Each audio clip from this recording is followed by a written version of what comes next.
edhe unë dhe Karandra kemi qenë drejtues në disa institucione. Unë flas për eksperiencën time. Kam drejtuar sektor si ekonomia në nivel i lartë, ashtu dhe policinë e shtetit në nivel lartë. Dhe unë po të them që nga 92-shi e deri më sot, roli një institucioni fatkeqësisht varet nganjëherë shumë nga drejtuesi. Siç është drejtuesi, ashtu është dhe institucioni. Dhe roli i tij është dominant. Deri në pikën kur demokracia është e standardizuar dhe roli i drejtuesit nuk do ketë më rëndësi. Do të jetë një administrator i mirë. Por sot për sot është shumë dominant. Pra, roli një drejtuesi i komisariati është përcaktues. Roli një drejtuesi të SPAK-ut është përcaktues. Roli një ministri të brendshëm është përcaktues. Nëse do të shkojmë tek roli i individit, fatkeqësisht ky rol ka shkuar tek ata persona të cilët kanë qenë më afër kupolës dhe më afër interesit të kryeministit të vendit, i cili ka vendosur dhe shpeshherë kur janë lakuar për element negativ. Për shembull, dyshimet të një ministri të brendshëm të përfshira, pavarësisht se u akuzua për shpërdorim të tyre, por akuzat e ngritura, përgjimet e dala nga telefonët që ishin të shërbimeve italiane, që përfshihen disa dhe u kryqëzuan hidhin hije dyshimi tek drejtues lart. Po jo pak drejtues komisariatësh kanë ndikuar. Pse? Sepse janë kapur si rasti i Roshenit apo Laçit, ai që ishte përfshirë në mos gaboj për adresimin që drejtonte në rastin e operacionit Flag në det, i cili merrte dhe mbante në automet persona me shkallë të tillë, ose institucione të tjera. Tani vim tek roli që her pas here shkojnë si europianët, rasti ambasadorit tani, si amerikanët, rastet e përfaqësuesve të lartë ambasadë amerikane, për takuar përfaqësuesin e SPAK-ut, tregonte një herë që, shiko, ne jemi të interesuar dhe publikisht ju japim një mbështetje të tillë, se nuk ka nevojë të shkojë se duke shkuar ambasadori ai ndryshoi. Ambasadori është vetëm thjesht shfaqje. Dhe kjo shfaqje i jepet publikut, kjo shfaqje i jepet politikës, dhe kjo shfaqje i jepet edhe europianëve. Për treguar që shikon, ne jemi të interesuar dhe mbështetja jonë është e tillë.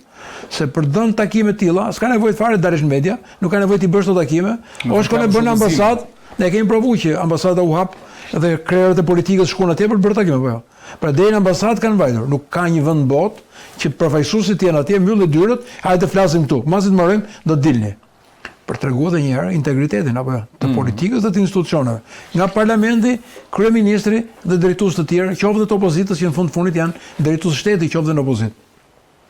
Atëherë jemi në një moment kyç ku integrimi në Bashkimin Evropian, edhe pse Shqipëria mund të hyjë edhe nga drejtarja, si ka thënë një profesor i lartë në Shqipëri, edhe nga drejtarja dhe i duhet për gjeopolitik, jo sepse ndoshta Shqipëria i ka 100% problemet e zgjidhura, se shikoj sa probleme ka. Edhe sa vite na ngelen për ty në Bashkimin Evropian, si do hysh kur akuzohet zëvendës kryeministri, kur akuzohet kryetari i bashkisë, kur akuzohen drejtues të lartë, kur akuzohet struktura akshi në nivel të tillë si mund të jetë grupi strukturuar, kur ka kryetar bashkish, kryesore të vendeve, si nga Shkodra e deri në jug të vendit, të bashkive kryesore që akuzohen për shpërdorim detyrash aty ku kanë qenë. Po nëse është shpërdorim detyre në një institucion që i ka drejtuar, si ka mundësi që ti, drejtuesi politik, e përcaktove shkoj për drejtuar tashmë ky person me hije dyshimi të drejtojë një institucion tjetër? Pse pikërisht personat të cilët kanë pas probleme diku, shkojnë patjetër diku tjetër për të ngritur në detyrë? Mos është ky modeli i ngritjes? Nëse ky është modeli, Shqipëria po shkon mbrapsh. Pavarësisht se është një drejtim, po shkon me kurrës në drejtim të Bashkimit Evropian. Me kokën nga mbrapa tek problemet të cilët nuk i ka zgjidhur. Madje unë mund të them dhe mund ta ndajmë dhe me ju që Shqipëria ka dhe një problem për sigurinë energjetike. Edhe mund të jetë që Shqipëria i është dhënë një afat në dhjetor të vitit 2025 deri në qershor të 2026. Nëse Shqipëria nuk plotson disa kritere të panegociueshme, Shqipëria mund të përjashtohet nga sistemi energjetik dhe kjo do të ishte fatale. Pra si do të nuk bëje? Se çu i bie kam përshtypjen. Përjashtimi nga rrjeti energjetik është fatal. Do thotë që e vën pikpyetje shumë të madhe integrimin e Bashkimit Evropian, Shqipërisë në Bashkimin Evropian. Si çu? Ka dy probleme kur flasim për sigurinë kombëtare, softa dy janë momentet kanë përshtypjen që edhe siguria energjetike është e lidhur me sigurinë kombëtare. Shërbimet inteligjente dy kanë gjërat parsorë kanë përshtypjen, një financat, bankat, edhe sistemin energjetik, sepse në sistemin energjetik shkon kolaps vendi. Është një institucion evropian që quhet European Grids. Po? Ky ka qenë vendimi i panegociueshëm që është lënë një afat sistemet energjetik shqiptar që të marrë masat që ata kanë kërkuar brenda qershorit të vitit 2026. Nëse kjo gjë nuk ndodh, do të rrim lidhen dhe do të marrë një vendim. Kush mund të jetë vendimi? Vendimi pastaj është me kosto politike. Patjetër, kjo është shumë e rëndësishme, nuk janë kosto përveç kostos ekonomike, janë dhe kosto sepse do të thotë qytetarët do të paguajnë më shumë. Ti do kesh një izolim nga sistemi energjetik evropian. Si do të drejtosh ti një vend me probleme të kësaj natyre? Kjo duhet verifikuar apo? Ne nuk Ky është një informacion i marrë. Shqisnim dot energjinë sepse se kemi të sigurt dhe si energji. Më thënë, deri në këtë pikë ka mbështymin kemi arritur. Po se është energjinë ne e prodhojmë, por është problemi i transportit, se transporti duhet të jetë i sigurt. Sistemi infrastrukturor i transmetimit të energjisë. Po s'është i sigurt sepse ti prodhimin ti e prodhon, kemi energji të pastë se kemi nga uji. Por European Grids zgjidhje apo shans i humbur dhe thotë që më 10 dhjetor prezantoi dhe synon që të ketë modernizimin e rrjeteve, ndërlidhje rajonale, flasim për Europën, mbrojtje ndaj krizave dhe sulmeve hibride, siguri kibernetike energjetike. Shqipëria mund të përfitojë, por vetëm nëse ka projekte të certifikuara, ka transparencë, largon korrupsionin nga ky sektor. Dhe pastaj vazhdon. Me sugjerimet që kanë mbështypin që a Shqipëria sot teknikisht konforme me standardet e Komunitetit Bashkimit Evropian? Këto investime reale janë bërë në rrjetin e transmetimit apo janë fasad? A ka Shqipëria projekte të certifikuara për European Grids apo vetëm deklarata? Kush mban përgjegjësi etj. Dhe pastaj ka disa pika që janë detyra që Shqipëria duhet i plotësojë për të bërë atë gjë. Shqipëria thot ka një varësi 95% të prodhimit nga uji, zero diversifikim nga real dhe një situatë totale ndaj klimës. Kjo bën ndeshtur me standardet e Bashkimit Evropian për sektorin e energjisë. E qartë. Faleminderit Softa. Pra kjo mund të ndodhë nëse ne përjashtohemi, izolim energjetik, pamundësi të balancimit të sistemit, rritje ekstreme të kostove për qytetarët dhe të biznesit. Këto do jenë pasojat nëse Shqipëria përjashtohet nga ky sistem. Faleminderit Softa, ishte informacion shumë i vlefshëm. Karanxha se po e zhvilloje pak a shumë, domethënë këto që përmendi dhe Softa, ju Po thosha një diçka tjetër që është e vërtetë sepse ne me rrjetin energjetik, pra ministra që merret me energjinë, po të keni parasysh gjatë kohës që ishte e pandehur, shkonte nëpër kanteret ose nëpër nën stacionet, është ndjekje penale. Kam frikë se e njëjta gjë që ka ndodhur me tendrat e tjerë të rrugëve do të ndodhur dhe me energjinë. Dhe kemi frikë se jo frikë, por është reale, se vjen vera ne digjemi nga zjarri. Vjen dimri ne përmbytemi nga uji në përmbytje tilla që s'ka bo vaki ndonjëherë në historinë e Shqipërisë dhe ja lën fajin, domethënë gjendet ose në një fajtor, në një sabotim pa lidhje, ndërkohë që ne sabotimin ja kemi bërë vetes. Dhe urojmë që dhe rrjeti energjetik të jetë i tillë, domethënë dhe në sistemin energjetik që është lënë një afat, të mos jenë bërë akte korruptive dhe të jetë zgjedhur kuadrat në mënyrë të padrejtë. Lidhje me zgjedhjen e kuadrit do ndaloja vetëm pak që tha dhe zoti Softa. Ku i gjejmë këta njerëz të paaftë? Ku i gjejmë? Në çfarë konteksti e ke Karanxha? Ku i gjejmë të paaftë? Këta rezulton të gjithë të aftë për të dhënë tendera për shembull, aty ku duan. Kjo është aftësi për të qenë i korruptuar dhe për të fut lekët në xhep. Këta njerëz e shohin paranë e popullit, e shohin si të vetën. Sepse domethënë kur bëhet një tender shohin mekanizmin se si ta fusin në xhep, si ta përfitojnë. Dhe konstatohet në çdo sektor të Shqipërisë vjen njerëz jo kompetent, njerëz të cilët nuk plotësojnë kriteret ligjore, njerëz të cilët dhe në shkollë kanë qenë me rezultate të dobta, por vjen për shkak të bindjeve politike. Dhe qoftë njërës parti, qoftë tjetës, se s'mund të ndajmë. S'mund ndajmë. Gjithmonë kështu ka funksionuar. Ka 35 vjet që funksionon kështu, që kuadrët kryesorë, të cilët kanë aftësitë, të cilët njohin ligjin, njohin terrenin, njohin përbërjet gjeologjike dhe gjithçka, nuk futen në punë dhe linë rrugëve, ndërsa personat të cilët janë të aftë të bëjnë raporte fiktive, të bëjnë reklama të bukura, të veshin çizme gjuetari, po të kesh parasysh. I pe që shkonin me çizme gjuetari, gjë sigur kishin dalë për gjueti, por nuk shkohet në objekte kur ka ndodhur ngjarje. Neve duhet të kemi profesionistë në punën e tyre që të mos shkojnë gjithë në SPAK. Në rezulton të gjithë kanë shkuar në SPAK. Fati që kanë shkuar në SPAK, duhet kemi parasysh që është gjykata që i dënon. Kemi parasysh dhe vendimi formës per. Por fati që është bërë shkelje e tillë që ka shkuar te njoftimi i akuzës na tregon që ne kemi bërë me një dështim total në zgjedhjen e kuadrave, në zgjedhjen e drejtuesve, në vend të zgjedhet ai që e meriton, ne zgjedhim persona të cilët nga skaj ECC-ja dhe nga të dhënat, madje dhe deputet, na ka rezultuar që zgjidhen nga krimi i organizuar. Dhe tani na vjen keq që ne është fakt tash, sepse fakti i provuar nga ECC-ja që në shumë institucione shtetërore zgjidhen të paaft për t'i shërbyer interesave të personave që i kanë vënë. Dhe ndërtojnë pastaj grupe strukturora kriminale. Dhe ndërtojnë grupe dhe në fund fare ne PR-in e kanë shumë të mirë, sepse bën reklama, si punë e inceneratorëve. Incenerator nuk ishte fare, nxirrën një, po të keni parasysh reklamat e inceneratorëve, një reklam si aty ishte puna bëj, ndërkohë që kemi një landfill të rëndom, i cili merr plerat dhe i fut aty që i mbulon me vetë. Kemi bëjmë një depozitim të thjeshtë. Dhe kjo ne po na ndodh. Edhe te rrjeti energjetik që duhet të jemi shumë sakt, sepse ato ka të bëjnë me profesionistë. Energjia matet bëhet, ti duhet t'ja japësh nën kontraktorit ose kontraktorit duhet t'ja japësh sipas parametrave me amperazhin e dur, jo me problemet e tua tash. Çfarë çka kanë konstatuar, ta jem më teknikisht. Po. Linjat thotë janë të amortizuara. Po. Ja transmetimi që kapaciteti i ulët i transmetimit. Humbjet larta teknike dhe mungesë investimesh.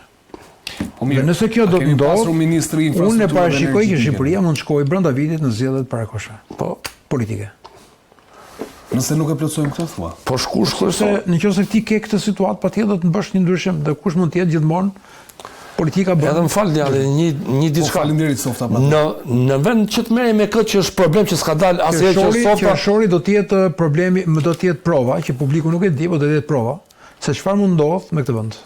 Dhe po të them edhe diçka tjetër, në vend të merremi me këtë problem. Në vend të merremi që në kuvend kaloi një ligj kundra Zotit, një ligj anti-njerëzor që ishte ligji për barazinë gjinore, neve shpërqendrohet vëmendja, merremi me reklama të kota. Këto janë problemet, siguria energjetike. Tash unë kam përshtypjen që edhe presidenti pra ligjin se ma përmendë, ma sollën kujtes tash Karanja, unë po e lë ta bëjmë dhe pjesë të diskutimit për një moment. Kam përshtypjen edhe presidenti e vonoi dhe u dekretua automatikisht. Po pra nuk e ka ashtu, domethënë. U dekretua në mënyrë indirekte. Po, kam përshtypjen. Indirekte. Ky ishte një ligj që neve, domethënë, pyetja është e thjeshtë Andi, se duhet jemi të thjesht për publikun. Ore për këtë ligj kemi hallë, kemi nevojë. Ky është halli i popullit shqiptar që ne të miratojmë këto ligje që janë kundra Zotit, se ky është ligj kundra kanë dalë shumë dhe komunitetet fetare. Një person nuk mund ta zgjedh se kush është mashkull apo femër. Këtë ka zgjedhur Zoti që kur ke lind, është lind mashkull, është lind femra.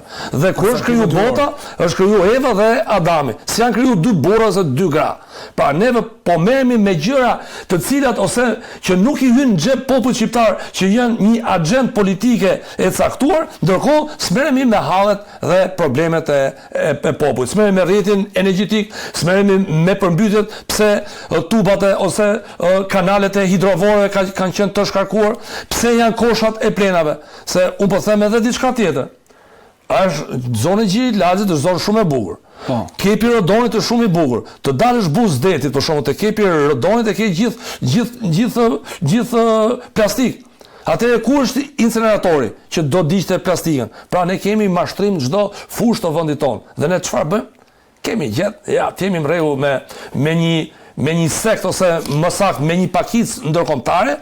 Ne themi të miratojmë ligjin e barazisë gjinore. Këtu neve jemi në rregull. Mendoj që duhet merret populli shqiptar ja dhe përmbytet, duhet merret me problemet dhe jo me ato ligje të cilët rrënojnë përfundimisht dhe shkatrojnë Shqipërinë. Këta ligje e shkatrojnë përfundimisht Shqipërinë, sepse është baza e një kombi është familja, martesa burr-grua. Kjo është baza e një kombi, sepse kështu që kur është kriju bota, kështu e ka kriju Zoti.